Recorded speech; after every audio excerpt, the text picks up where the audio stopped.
من هلأ عبقلكن هذا الفيديو ممكن يكون مزعج شوي، لأننا سوف نتعلم أسماء الحشرات باللغة الإنجليزية. خليكن معنا.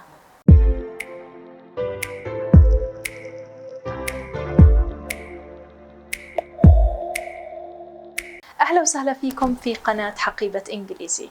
قبل أن نبدأ أنوه إلى أنه ممكن يكون هذا الفيديو مزعج للبعض لأنه يحتوي على صور حشرات خطيرة، ممكن تكون خطيرة. يلا نبدأ.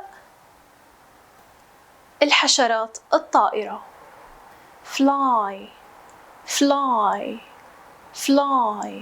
وفي هذا الفيديو ما راح طول بعرض الصور لأنه ما حدا أكيد بده يمتع ناظريه برؤية الحشرات. mosquito mosquito mosquito. butterfly butterfly أو butterfly butterfly. هلا هي مو فراشة لكنها عثة. moth moth moth. ladybird ladybird أو ladybug ladybug. bee bee bee. الله يبعد عن الحشرات. وهلأ هذا مش نحلة، اسمه hornet hornet hornet أو wasp wasp wasp. الصراحة كل مراحل هذا الفيديو كانت مزعجة annoying.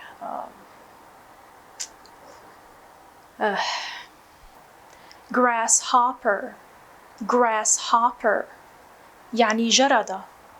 dragonfly dragonfly يعسوب. إذا بتعرف حدا ممكن يستفيد من هذا الفيديو ابعت له هذا الفيديو وخليه يستفيد. lighting bug lighting bug lighting bug اللي هي الحشرة اللي بتطالع ضوء. خبرونا إذا شفتوها على أرض الواقع. bug bug bug. والآن نأتي للحشرات الزاحفة crawling insects crawling insects. بالمناسبة في مصطلح للحشرات الزاحفة والمقرفة أو اللي الناس عادة بتقرف منها، واللي هو creepy-crawlies creepy-crawlies. ant لا لا لا لا لا، النمل حباب ومسالم. ant ant ant hill ant hill ant hill اللي هو مملكة النمل. cockroach أو cockroach cockroach cockroach نطق بريطاني. cockroach cockroach نطق أمريكي. cricket اللي هذا هو صوته.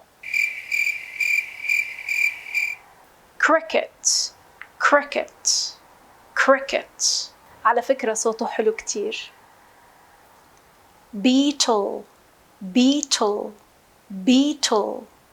scorpion scorpion scorpion scorpion. spider spider spider. أعوذ بكلمات الله التامات من شر ما خلق. أعوذ بكلمات الله التامات من شر ما خلق. أعوذ بكلمات. spider web spider web. worm worm worm بشكل عام دودة.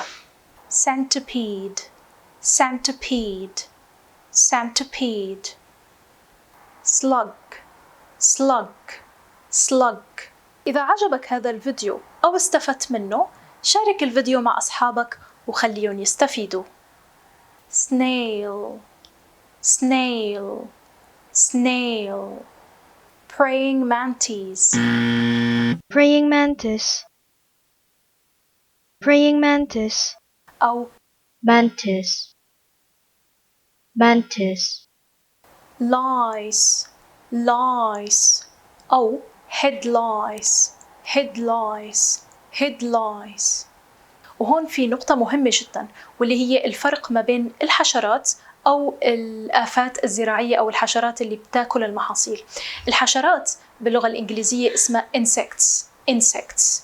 أما الآفات الزراعية فهي pests. برافو عليكم إنكم وصلتوا لهون، لكن هذا ما بيعني إنه خلصتوا. بنصحكم كتير إنكم تذهبوا إلى صندوق الوصف وتعملوا كوبي للكلمات اللي تعلمناها وتتدربوا عليها وتكتبوها لحتى تحفظوها وتصير جزء من الفوكابلري تبعكم. أو مثلا إذا بتحبوا تسمعوا ممكن تعيدوا سماع هذا الفيديو عدة مرات لحتى تعلق الكلمات بذهنكم. شكرا لكم على المتابعة، أراكم في الفيديو القادم إن شاء الله. إلى اللقاء.